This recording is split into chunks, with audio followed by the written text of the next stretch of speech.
Pregnancy में बच्चे के घूमने का एहसास कौन से महीने में होना शुरू होता है? एक दिन में बच्चा कितनी बार घूमना चाहिए? बच्चे के मूवमेंट को फील करने के लिए सबसे ऑप्टिमल पोजीशन कौन सी है?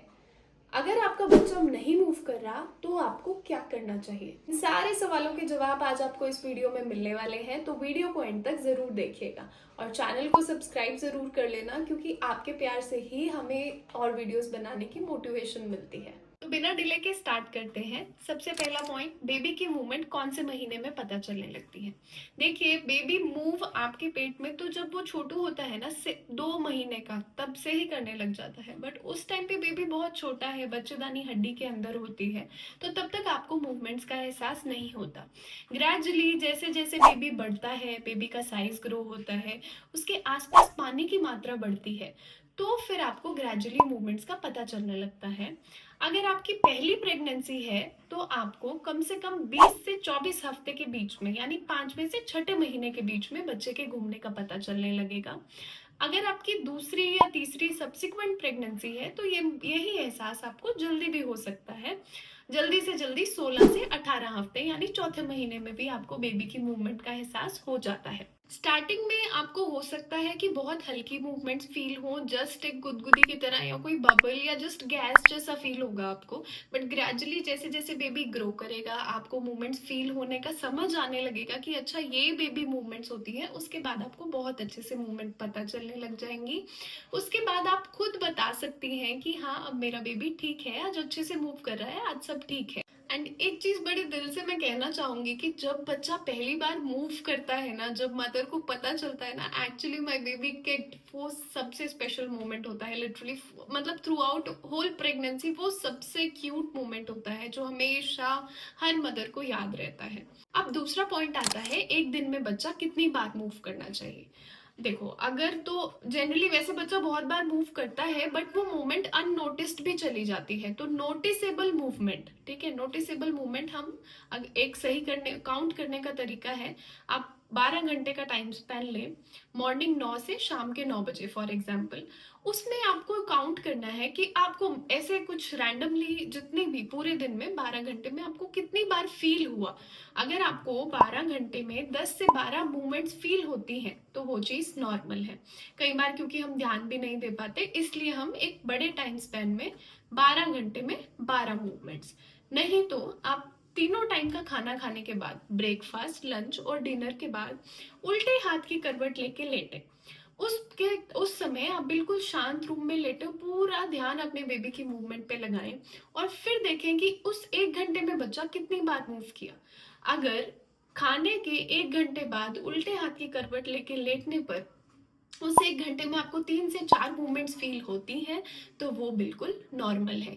तो इस तरह तीनों मील्स के बाद हम 3 घंटे देखें तो 3 से 4 मूवमेंट्स आपको फील हो रही हैं, तो वो भी नॉर्मल है।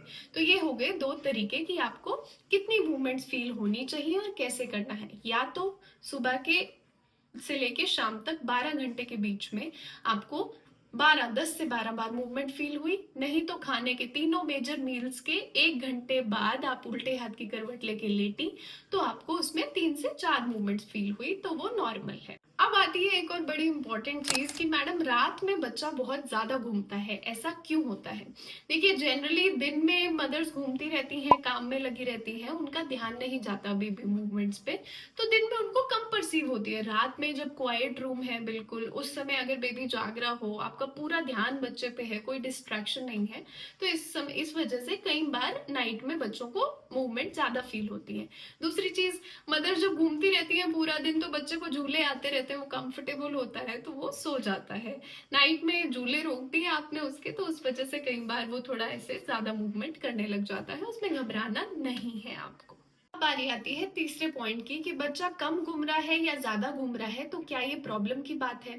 तो सबसे पहली बात, अगर कम घूम रहा है, देखिए जैसा मैंने बताया, अगर 12 घंटे में 10 से 12 बार से कम या खाने के बाद के 1 घंटे में 3 से 4 बार से कम, अगर ऐसा है, बच्चा कम घूम रहा है, तो ऐसे में आपको पहली चीज करनी है, बहुत सारा पानी पीना है।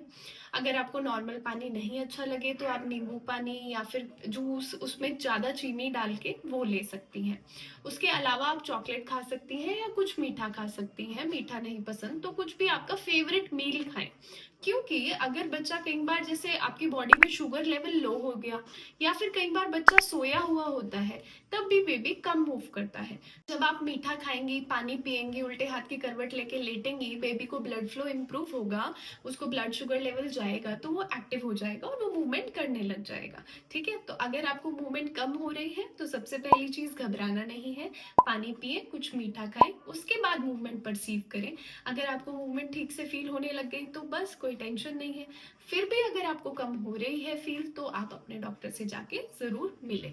अब आता है चौथा पॉइंट कि अगर आपको आपने सब करके देख लिया उसके बाद भी बच्चा कम मूव कर रहा है तो आपको क्या करना है।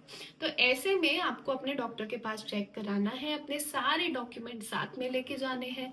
अब डॉक्टर क्या करेंगे, सबसे पहले तो आपको रिलैक्स करेंगे कि आपको टेंशन लेने की जरूरत नहीं है, आपने पहला स्टेप ले लिया है, आपने पूरा इन्फॉर्म्ड थे, आप डॉक्टर को चेक कराने गए, पहला स्टेप तो यही हो गया। दूसरी चीज आपका बीपी चेक होगा, वेट चेक होगा, कोई नेसेसरी जांच होगी तो वो कराएंगे। अब आती है कि हम बेबी की हार्ट बीट चेक करते हैं। हार्ट बीट चेक करने के हमारे पास 3 तरीके रहते हैं, या तो स्टेथोस्कोप से चेक कर सकते हैं, नहीं तो हमारे पास एक हैंड हेल्ड डॉपलर मशीन होती है, उससे चेक करते हैं। अगर हमें उसमें भी प्रॉब्लम लगती है तो एक एनएसटी मशीन होती है, हम उससे चेक कर सकते हैं। और अगर इस सब पे भी हार्ट बीट नहीं मिल रही, कोई प्रॉब्लम लग रही है, तो हम आपकी सोनोग्राफी कराते हैं। और बेबी की कम मूवमेंट होने पे जनरली कलर डॉपलर यानी रंगीन सोनोग्राफी कराई जाती है, ये देखने के लिए कि बच्चे को ब्लड फ्लो यानी खून की मात्रा सही जा रही है या नहीं जा रही है। अगर ये सब चीजें नॉर्मल आती हैं तो प्लीज आप चिंता नहीं करें, उसके बाद आप आराम से घर जाएं, डॉक्टर की बताई हुई मेडिकेशंस लें। अगर कोई भी प्रॉब्लम लगती है रिपोर्ट्स में, सोनोग्राफी में, तो जो भी आपके डॉक्टर आपको इंटरवेंशन कहें आप प्लीज उस पर स्टिक करें और उसको मानें। अब दूसरी चीज आती है कि मैडम बच्चा बहुत ज्यादा घूमता है, तो इसमें कोई घबराने की बात तो नहीं है। देखो, ज्यादा घूम रहा है तो उस पर कोई भी घबराने की बात नहीं है, क्योंकि बच्चा एक्टिव है, ही इज टेलिंग यू कि मम्मा आई एम फाइन, तो आपको टेंशन नहीं लेनी है। बच्चे के मूवमेंट को लेके एक और बड़ा इंपॉर्टेंट डाउट होता है कि मैडम जब से नौमा लगा है तब से मुझे बच्चे की मूवमेंट फील नहीं हो रही है। तो ऐसा इसलिए, ये होना बहुत कॉमन है, ऐसा इसलिए होता है क्योंकि नौवां महीना लगने के बाद जब बच्चे का जो नीचे वाला पार्ट होता है, चाहे वो सिर हो चाहे वो ब्रीच हो, वो एंगेजमेंट हो जाती है, जिसे हम एंगेजमेंट कहते हैं। हड्डी जो होती है ना, पेल्विक बोन, उसको क्रॉस करके नीचे चला जाता है, लेबर के लिए बॉडी खुद को प्रिपेयर करी है, तो उसे हम एंगेजमेंट कहते हैं। अब जब बेबी का प्रेजेंटिंग पार्ट नीचे चला गया है उसके बाद थोड़ा रेंज ऑफ मोशन कम हो जाती है, इसलिए कई बार पेशेंट्स कहती हैं अक्सर, मैडम बस यहाँ यहाँ घूमता है, मैडम बस इधर इधर घूमता है। तो इसलिए ऐसा इसलिए होता है, नीचे के पार्ट में उस टाइम कम मूवमेंट्स होनी शुरू हो जाती हैं, ऊपर वाला पार्ट बेबी का फ्रीली मोबाइल रहता है। एक और बड़ी इंटरेस्टिंग बात है कि कई पेशेंट बोलती है मैडम मुझे तीसरे महीने में ही बच्चा फील होने लग गया है मूवमेंट करता हुआ, तो ऐसा कैसे हो सकता है। वो बोलते हैं नहीं मैडम अठे यूं ढाई ढाई करे, अठे पेट के नीचे के हिस्से में ढाई ढाई कहीं करे, मन लागे भाई कहीं फिरे। तो ऐसा बेसिकली बच्चा तीसरे महीने में आपको नहीं फील हो सकता, ऐसा पॉसिबल ही नहीं है, क्योंकि पहले 3 महीने में बच्चा हड्डी के नीचे रहता है तो वो नहीं फील हो सकता। पर बच्चे को खून की सप्लाई देने के लिए जो बच्चेदानी की ब्लड वेसल्स होती हैं, खून की नसें होती हैं, उसका ब्लड फ्लो बढ़ जाता है, तो उसकी जो धड़कन है ना, वो कई बार आपको ऐसे डक डक डक डक इस तरह से फील हो सकती है, तो वो बेबी की मूवमेंट्स नहीं है। बेबी की मूवमेंट्स अर्लीस्ट आपको चौथे महीने में फील हो सकती हैं, क्योंकि उसके बाद बेबी बम्प ग्रो करके हड्डी के ऊपर आ जाता है। तो ये थे बच्चे के मूवमेंट के बारे में सारे इंपॉर्टेंट पॉइंट्स। आई होप इस वीडियो को देखने के बाद आप अपने बेबी की मूवमेंट्स अच्छे से ट्रैक कर पाएंगे। अगर कोई भी प्रॉब्लम हो तो आप अपने डॉक्टर से जाके जरूर मिलें। आपको अपने बेबी की मूवमेंट कौन से महीने में फील होनी शुरू हुई थी मुझे कमेंट बॉक्स में जरूर बता दें, एंड प्लीज वीडियो को लाइक और चैनल को सब्सक्राइब करना नहीं भूलें। That will give me motivation to create more good videos for you guys. Thank you.